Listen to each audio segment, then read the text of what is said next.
Current లేదు, ఇది ఆంధ్రప్రదేశ్ కాదు దోమల ప్రదేశ్ అంటూ ఓ యువకుడు షర్మిల దగ్గర తన బాధను చెప్పుకున్నాడు. ప్రజలు చెబుతున్న మాటలను బట్టి రాష్ట్రం చాలా ఘోరమైన పరిస్థితిలో ఉందని అభిప్రాయపడ్డారు షర్మిల. ఓ తల్లి తన బిడ్డను షర్మిలకిచ్చి పేరు పెట్టమని కోరడంతో షర్మిల ఆ బాబుకు రాజశేఖర్ అని నామకరణం చేశారు.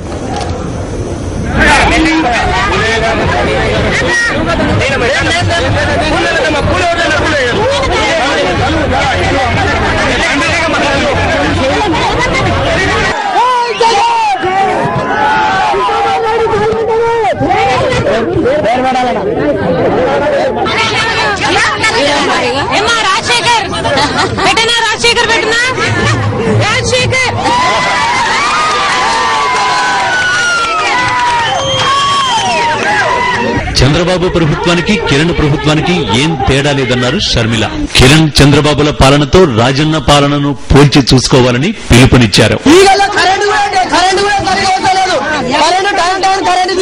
ఎప్పుడు బుద్ధి పడితే ఎప్పుడు తీసుకున్నారు.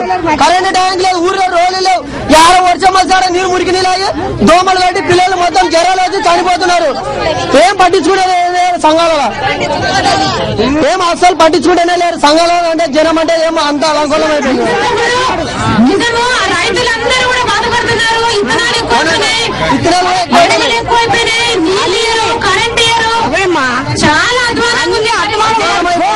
ఎక్కడ తెచ్చుకున్నారో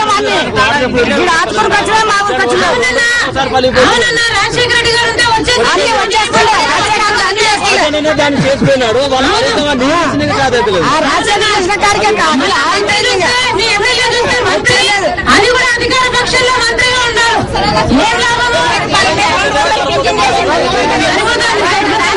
ఏం చేస్తాం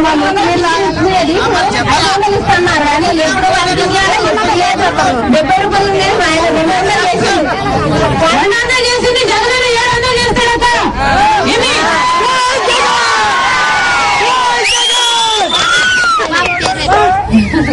ఇప్పటి వరకు మీరందరూ అర్థం చేసుకోవాల్సింది ఒక విషయము, రాజన్న ఎంత పెద్ద మనసుతో చేశాడో మీ అందరికీ తెలుసు. రాజన్న ఉన్నప్పుడు మన రాష్ట్రం ఎంత సుభిక్షంగా ఉందో, ఎంత ముందడుగు వేసిందో, ఎంత అభివృద్ధి పదంలో నడిచిందో మీకు అందరికీ తెలుసు. ఇప్పుడు ఏ పరిస్థితిలో ఉందో కూడా మీకు అర్థమవుతోంది. చంద్రబాబు నాయుడు గారి హయాంలో 4000 మంది రైతులు హింసలు భరించలేక, కరువు తట్టుకోలేక ఆయన పరిపాలనలో రాబందుల రాజ్యం ఇది అని 4000 మంది రైతులు చనిపోవడం జరిగింది. ఇప్పుడుండే ప్రభుత్వానికి చంద్రబాబు నాయుడు గారి ప్రభుత్వానికి ఏమీ తేడా లేదు. ఆయన ఉచిత విద్యుత్ ఇయ్యలేదు, ఈయన ఉచిత విద్యుత్ ఇవ్వడం లేదు. అందరూ గమనించాల్సింది రాజన్న రాజ్యంలోనే ప్రజలు బాగుపడతారు అని. మళ్ళీ రాజన్న రాజ్యం మనకు కావాలి అంటే జగనన్నను మీరు అందరూ ఆశీర్వదించాలి.